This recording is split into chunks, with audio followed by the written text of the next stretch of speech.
All right, so let's take a look at limits within a graph. So we're going to start out with our limit as g of x, with x going to 3 from the right, and you can see it just heads up there to 6.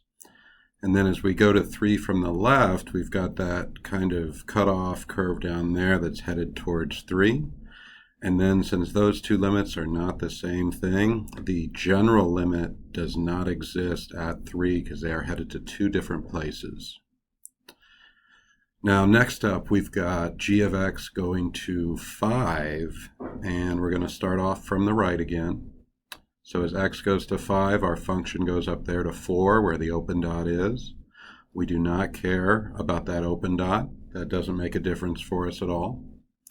And then as we approach x from the left over to 5, we go to that same open dot, and since they're the same value, that general limit exists and is 4, even though there's not a point there.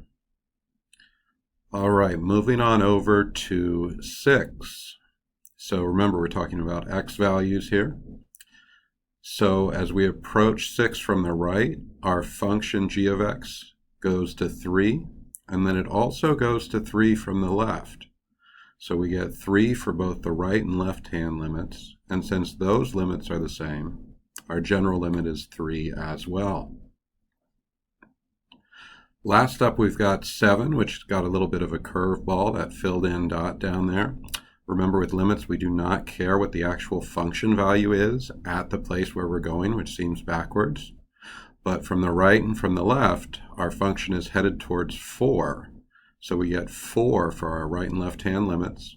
And then since those values are the same, the general limit is 4. And remember, it's 4, not 2. We don't care about that 2. 2 could be anywhere, but all we care about is where the function looks like it's going to. Thanks, y'all.